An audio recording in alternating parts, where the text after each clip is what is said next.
Good morning, good afternoon and good evening all. A very warm welcome on behalf of the IPEC events team. We are very much looking forward to supporting you with today's Advocacy to Action workshop, Building Effective Policy Dialogues. So I'm now delighted to hand over to Jude to welcome you to the workshop. Thank you. Welcome to our last Advocacy to Action for 2021.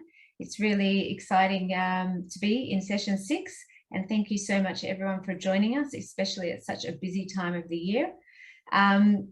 Before we get started, we wanted to just recap the year in review. It's been fantastic having so many people on this journey with us.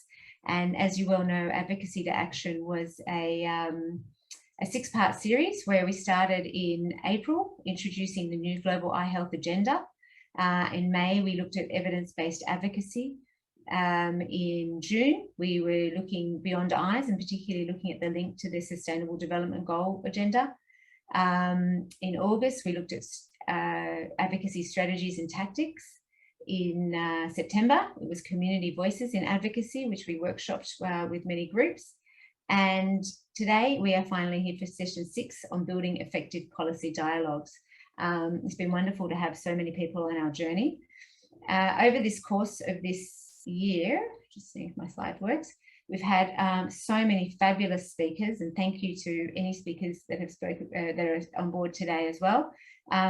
We've actually had the privilege of having 31 speakers across the program from 16 different countries, and we're very proud to have had 17 women and 14 men across the different webinars and workshops. And these 31 speakers come from 28 different organisations. So really showing the depth and breadth of the IAPB network and the number of groups involved in eye care across the world.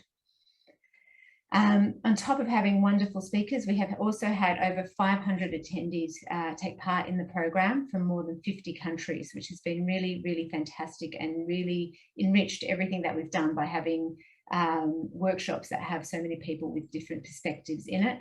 And all of our sessions have been recorded, and we've had way more than 500 people view the sessions afterwards as well. So it's been really a broad reaching program. And a very big thank you to the sponsors of the Advocacy to Action program. We were thrilled earlier this year when we managed to get 15 sponsors for this program. It shows the appetite and enthusiasm for improving advocacy in the eye health sector. So I'd like to thank specifically Apasami Associates, Bayer, CBM, the Fred Hollows Foundation, the Global Coalition on Aging, the International Federation on Aging, Lions Club International Foundation, Novartis, OneSight, Operation Eyesight Universal, Planoptica, Roche, Saver, Vision Impact Institute, and the World Council of Optometry, all which have contributed enormously to this program in speakers, in advice on different topics, and in viewers that have been a part of the program. So, welcome to session 6, Building Effective Policy Dialogues. Today is very much a workshop. It's definitely a two-way street, and we want to hear from everybody, and we hope you engage in productive discussions. To do that, we're going to start with a quick hello, just introduce ourselves to each other the way that you can, best on Zoom in a very random speed dating kind of format, where we'll be put into rooms of 3 people, and we'll have a couple of minutes just to say hello, to introduce ourselves, say where we're from, say why we're interested in Advocacy to Action. So I'm going to hand to Debs and the team just to split us into those rooms now. We'll be put into a room and it'll just be a couple of minutes.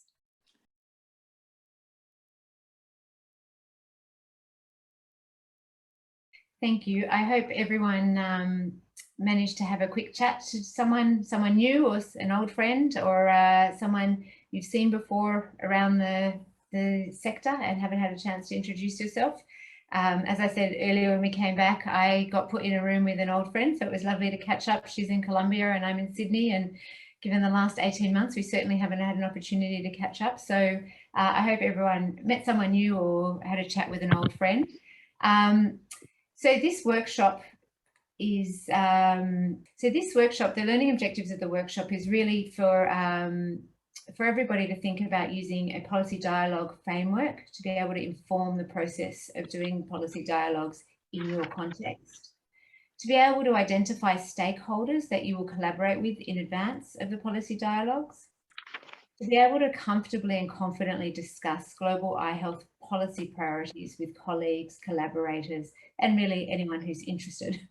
And you can only do so much in one workshop, so also to point you in the right direction to be able to use the IAPB and the WHO resources to guide the planning and delivery of policy dialogues for integrated people-centered eye care.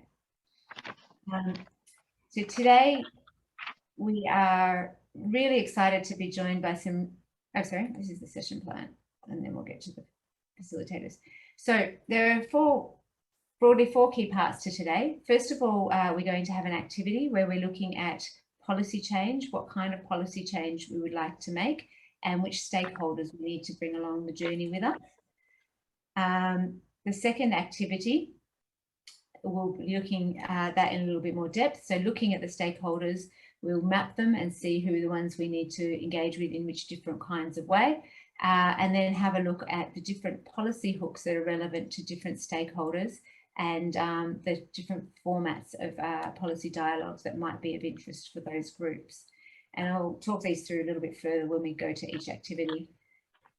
Then we will have a power break, a bit like a power nap, and we'll return and have some discussions on advocacy messages, and then wrap up with policy, some advice on policy dialogues and integrated people-centered eye care resources from Juno. So that's the broad outline for today. It should be a lot of fun. It should be interactive, and really, really privileged to be joined by such wonderful people to lead these discussions and to share their expertise with us. So I'd like to thank and introduce you to our guest facilitators. Today we have Erin Magaba, who's an ophthalmologist and public eye health expert based in Zimbabwe, Africa. Most of you have seen or heard of Erin around IAPB, as he's the chair for Sub-Saharan Africa for IAPB. He's also the medical advisor for CBM, Inclusive Eye Health Initiative for Southern Africa. And Erin is also involved in the development of eye health policy, strategy and implementation for Sub-Saharan African states. We are also joined by Nicholas Mitali. Nicholas is the Executive Director for Lions Aid in Zambia. He's been leading project teams as Country Director for Lions Aid Norway for the Zambia Country Office, with the additional responsibility of Malawi Country Office. He is involved in designing and managing comprehensive eye health projects, leading to strengthening the health systems for the delivery of services, managing interventions for neglected tropical diseases, and in particular trachoma since the year 2012. We also privileged to have Judith Williams with us. She is Program Manager for the Americas at the Vision Impact Institute. Judith's technical experience combines a unique blend of private and government programs in the field of public health and education, working on issues such as health reform, nutrition, health education, and early childhood development. And we're also joined by Eva Lazuka. Eva is the Director for the Vision Impact Institute for Europe and Africa. Over the past 24 years, she's held a variety of international roles such as consulting, marketing, innovation strategy, communication, professional affairs, lobbying, and of course, advocacy. She's also served as Director of Publication and Editor-in-Chief of Points de Vue, the International Review of Ophthalmic Optics. Welcome to all four of our guests, and I hope that you enjoy your conversations with them in the different workshops.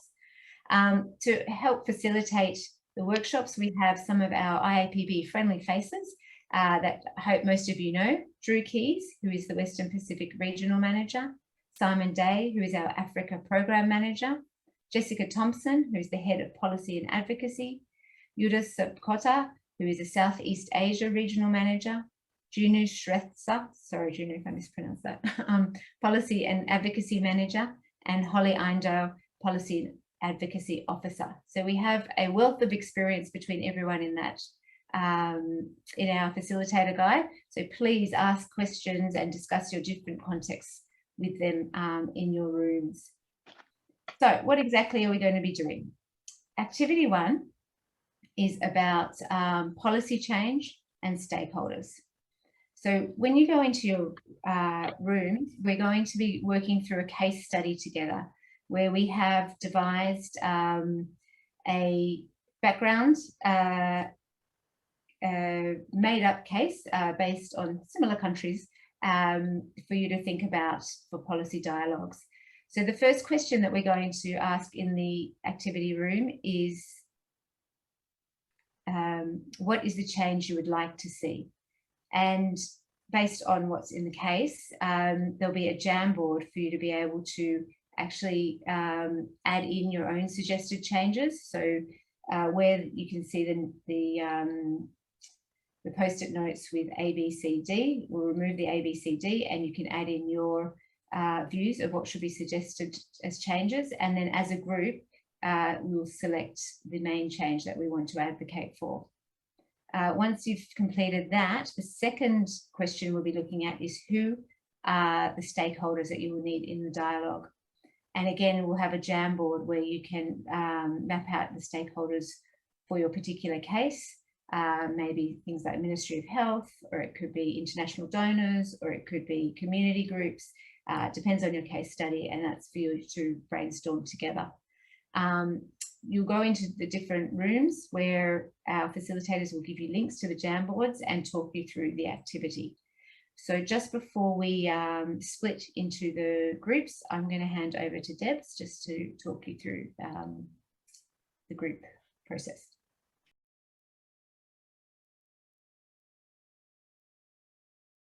Welcome back. I hope your group discussions were as interesting as the one that I was in.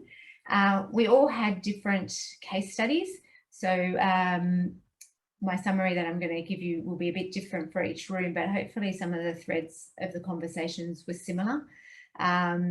Be interested to know in the chat, you can put in the chat if you like, if you found it hard or easy to come up with consensus. In our case study, it was really, a lot of the issues were quite easy to pick out of the case study. There was problems with road traffic accidents, aging population, poor health systems, lack of data, a lot of things that we see in many countries. However, choosing which to address first and how the different needs of the people in the group or different experiences were informing what they thought were the most important things to do.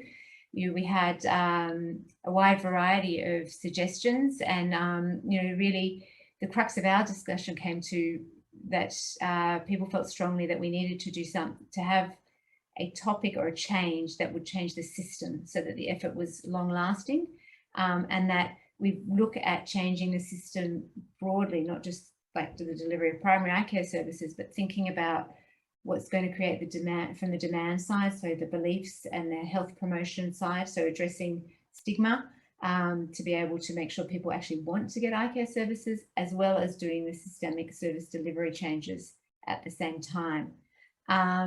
So it was a really interesting discussion because both things are obviously really, really important. And, also the considerations of not just what we wanted as an eye care committee, but what the government would actually be open to or capable of making that change at that point in time, given their current circumstances. So it was a very interesting discussion, and I hope you had similar discussions along those lines, but different for the different cases.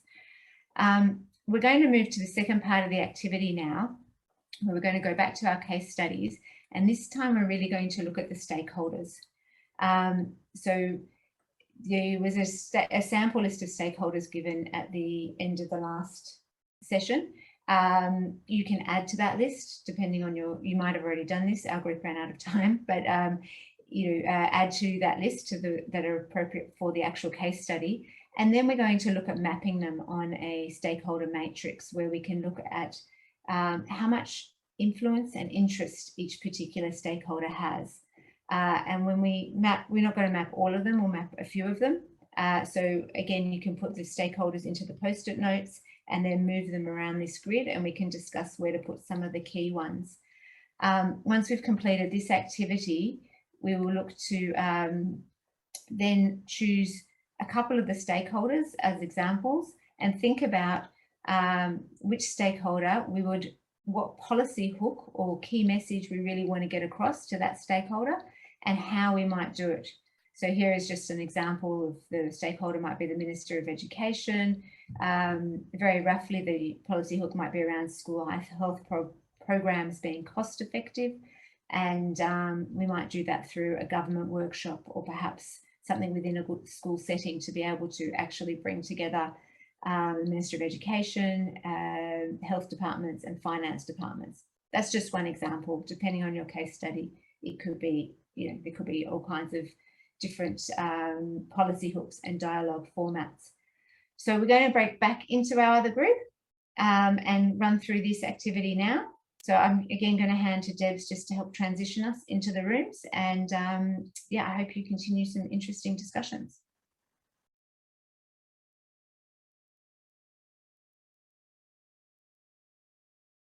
So I hope that was a useful discussion for most people. We had a really interesting discussion, and our stakeholder mapping actually ended up getting very broad and wide, and a really great brainstorm of really the level of different stakeholders that are necessary. Our key issue was around actually changing perceptions on eye care and stigma, and through health promotion essentially. And so having everyone from individuals that are living with vision loss, through to politicians perhaps with vision loss, through to ministers of health and finance and education, optical companies, eye care professionals, health professionals. It was a really, really good stakeholder mix, and interesting to think about who had influence and interest. We also had really good, interesting conversations around policy hooks, and some of the broad ones that were sort of just summed up at the end there were, you can use data and evidence in your policy hooks. If you have data, you can use that to present and frame what it is that you're trying to suggest. If you don't have it, the hook could be part of gathering it either in a big scale, or even in our example where someone discussed using it as a pilot to try and actually bring the stakeholders on board. You can use personal stories and examples. Good policy hooks are around cost savings for the country, whether that be in lost productivity or gains in productivity if health is addressed, and reducing the additional health costs such as falls in elderly and that kind of thing, and also a hook around linking to broader agendas. We didn't get much time on formats, but spoke a little bit about workshops and convening meetings, and being particularly mindful about who you invite, where you hold them, so that they actually engage and be useful to people. So on that, our next agenda item, slides don't want to move, here we go, is to have some inspiration and words from Eva from the Vision Impact Institute, and she's going to run us through the tips and tricks of advocacy messages. So over to you, Eva. Yes, thank you, Jude, for welcoming the Vision Impact Institute to this session. We are really a proud member of the IAPB, and we are very happy to support this Advocacy to Action series. Hello, everyone. Thank you so much for joining us today. It's a really big pleasure to be here with all of you to discuss tips for advocacy messages. So let's start with defining what an advocacy message is. We can go to the next slide, please. An advocacy message is actually a statement that emanates from your advocacy goal, and this statement captures what you want to achieve, what change in terms of policy or practice you would like to see. It also considers why you want to achieve this change, including the positive impact or negative consequence of no action. And the advocacy message is always ending with a call to action. So it shows how you would propose to achieve it. You need to say very clearly to your audience what you expect from the audience. So the role of advocacy message is really to inform, raise awareness about the eye health issue, convince decision makers, or influence constructive policy dialogue. It is what we are working today as a topic, and move to action to make this positive change. I will share with you today 5 different tips on how to create constructive and effective advocacy message. We can go to the next slide for the tip number 1. First of all, we need to know our key target audience. So it means that we need to identify who are our supporters, who are our opponents, and also those groups or individuals who are in the middle, neutral, or undecided stakeholders in the landscape.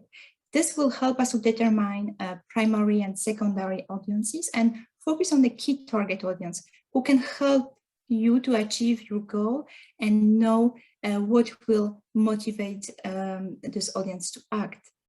So once we know the audience, we need to determine the message and we need to tailor-make our message to the audience. So this will be my tip number 2.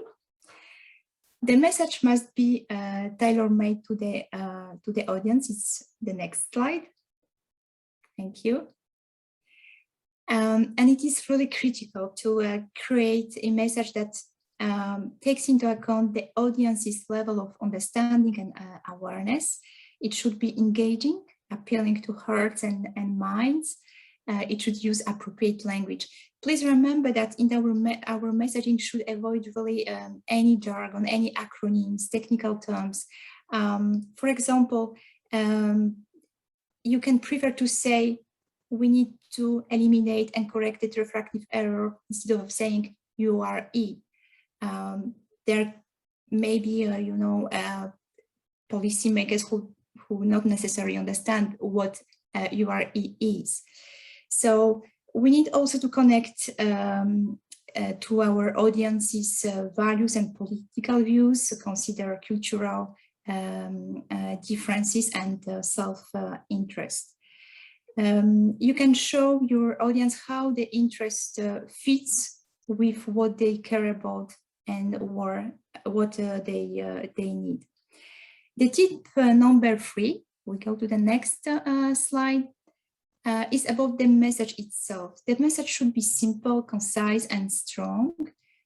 Please use clear and brief argumentation that will explain the problem, emphasize the urgency and high priority of needed action, and be clear about your ask. You always end your advocacy message with call to action. So it should be very clear to the audience what is expected from them. The tip number 4, the next slide, is about the evidence. To be credible, it's absolutely necessary to be evidence-driven. Evidence is fundamental to the advocacy work. Scientific evidence is the most powerful tool for creating credible and positive impact, and it helps the sector to speak with a common facts, common voice, and strengthen our ask to policymakers. We need to be careful about the evidence sources that we select for our facts and figures. We need also to adapt the data that we share to the audience. I mean, sometimes it would be more relevant to have local figures and data. For instance, when you talk to the legislator in a state, it would be better to have a state evidence than a national or global evidence to share.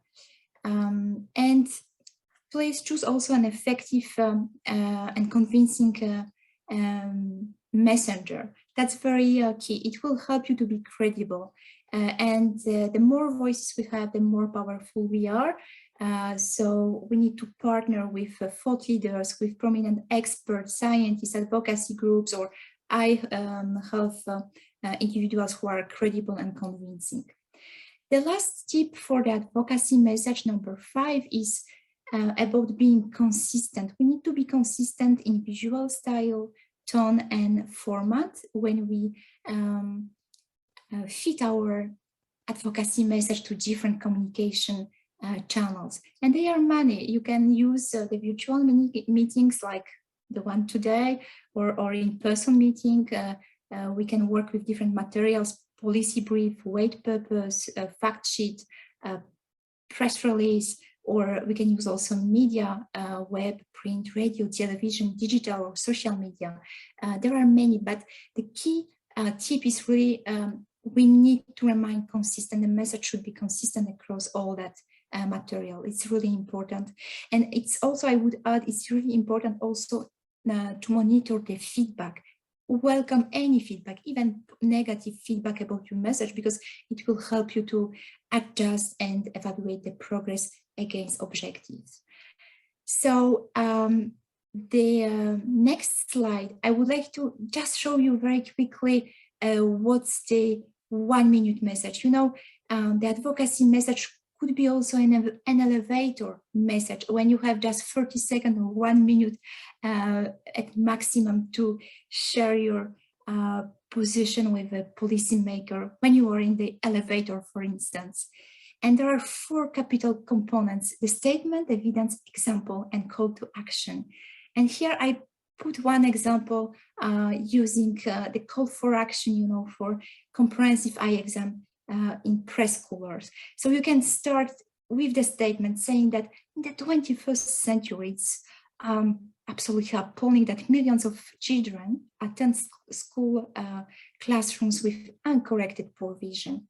And lacking a child's full potential through healthy vision is essential to achieving the sustainable development goals.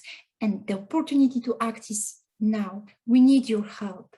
You can, you know, place some evidence like 80% of hearing is through children's eyes. You can share about your country, what's the prevalence of uncorrected poor vision. You can promote an example, a testimonial that will, you know, add a real face to the problem, and call to action. By 2030, we want to have our classrooms free from uncorrected poor vision. We need a new policy from you. It's absolutely important to have a mandatory comprehensive eye exam to children entering the school. So you see, within a couple of seconds, you can build this message. Here you have the summary of about what are the tips for the effective advocacy message. And if you want to check for more materials for resources that we have also on our website, please check visionimpacinstitute.org website, and you can subscribe to our newsletter or join us on the social media. So thank you very much for this short opportunity to share a little bit about advocacy messaging. Thank you for your attention. Thank you so much, Eva. That was really a wonderful presentation on advocacy messaging, and certainly really great the way that you worked through in the last, the 1-minute pitch, and, you know, scaffolding the statement with the evidence and the other points. You know, I think it's really, really useful. And as you said, there's a lot of good advocacy messaging already out there through the different organizations. And you know, there's certainly a number that you'll find that have come out of the World Report on Vision, the Lancet Global Commission for Eye Health, and other organizations such as what the Vision Impact Institute also highlighted from the work of the UN Friends of Vision and other organizations through the IAPB network. So these are just some of the samples of the ones that have been key of late. And when you have a look at the advocacy section on the IAPB website, you will find these messages and more relevant for certain areas of advocacy. I now want to hand over to my colleague and one of our newest members of staff at IAPB, to introduce Junu, who is our new Policy and Advocacy Manager and looking after all things policy dialogues on Integrated People Centered Eyecare. So over to you, Junu. I'll be delivering a short presentation on policy dialogue and IPEC resources. The Integrated People Centered Eyecare, the World Report and Vision, which was released in 2019, is the current guiding framework for eyecare around the world. The report recommends the eye health to be an integral part of universal health coverage and to implement integrated people-centered eye care in health systems. So according to the WHO World Report on Vision, IPEC is the services that are managed and delivered so that people receive a continuum of health interventions covering promotion, prevention, treatment, and rehabilitation. The services that should address the full spectrum of eye conditions according to their needs, coordinated across the different levels and sites of care within and beyond the health sector, and the services recognize people as participants and beneficiaries of the services throughout their life course. And in order to drive this change, it requires national policy dialogues with the policymakers and other stakeholders to develop the national strategic plans and integration plans. The four-phased approach to IPEC implementation. Delivering IPEC can be viewed from a four-phase approach. Then the first phase is the prepare and coordinate. It is better to be familiarized with IPEC, which can be done through WHO and IAPB resources, and understand the national health priorities, strategic planning process in the country, collect the evidence, and identify and engage with stakeholders. In the second phase, advocating for IPEC in the country will require convening a national policy dialogue with the policymakers and stakeholders. The third step is developing national strategic plan, appropriate eye care interventions adapted for the country based on the findings from the situation assessment would be the major component of the national strategic plan. And the final is the activating the national strategic plan. So reporting the progress of the global indicators and other eye health indicators is a recognized way to monitor IPEC implementation in the country.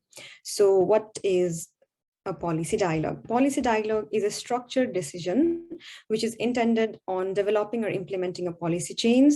It can be of different forms like workshop, meetings, consultation, and campaigns, and depending on the situation, virtual or physical also. The objective of the policy dialogue that we are talking about now on integrated people-centered eye care is to obtain commitments from national government in embracing the IPEC and initiating the implementation. There are different WHO resources for IPEC, which are being currently developed by WHO. The first is the EXAT, Eye Care Situation Analysis Tool, which was launched on World Sight Day this year.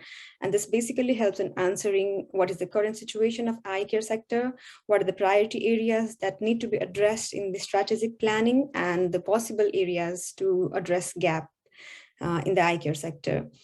Similarly, the next is the package of eye care interventions, which is expected to release on the first quarter of next year, is a planning tool containing evidence-based eye care interventions.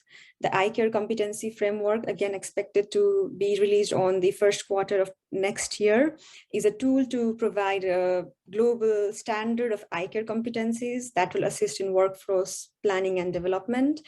The next is the eye care indicator menu, again to be released on second quarter of the next year. It is a comprehensive set of indicators to facilitate monitoring of strategies and the activities. The M Health Initiative for Myopia will be launching very soon by the end of this year. There are some of the IAPB resources also. How IAPB will support you for policy dialogue. Some of the resources that we have prepared and we are in the process of preparing are the Advocacy to Action, which is a learning platform of IAPB, which includes series of workshops and webinars and IPEC and policy dialogues. The IAPB Vision Atlas, which presents the eye health data and evidence from all around the world.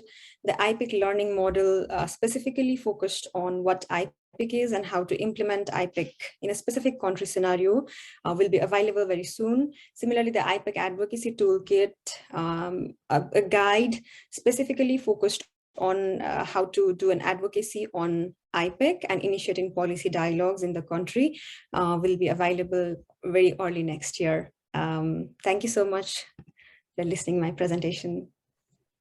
Over to you, Jude. Thank you, Junu. As I mentioned before, Junu is a wealth of information in this area, and Junu can be contacted at any time to discuss any of these areas. And I'd also like to point out, as I'm sure you're well aware, that our regional coordinators and program managers, Simon, Yuda, Drew, and Louisa, will also be happy to talk to you and keep connected between the policy dialogues and IAPB and other members at any time. I'd like to thank you all very much for joining us tonight, or today, whatever time it is for you. Almost early morning here where I am. Just to mention before we sign off that we have 2 exciting things on next year, amongst many others. We are hoping to be able to meet in person live in Dubai in March with a meeting we're calling 2030 Insight Live, setting the agenda for the next 10 years. This will be a hybrid event and an opportunity for our members and our partners within and outside the eye health sector to meet. It's a new format, new agenda, and a new set of priorities. So please come and join us. And then also want to highlight, we'll have Advocacy to Action in 2022 as well. In next year, it will have a very distinct regional focus where we can workshop what's needed around advocacy and policy dialogues in specific regions. So I'd just like to thank everybody for joining us today. Thank you for giving up your time. Thank you to our fantastic facilitators, both our guests and our IAPB facilitators, and a big thank you to Jissa and Junu for developing this program. And we look forward to seeing you all at Advocacy to Action next year and 2030 Insight Live, hopefully in Dubai. So thank you very much. And a huge, big thank you again to our sponsors, without whom we would not have been able to put on this program this year. So thank you all so much, and see you online. Thank you. Thank you. Bye, Jude, everybody. Bye. Thank you. Thank you. Bye. Bye, everyone.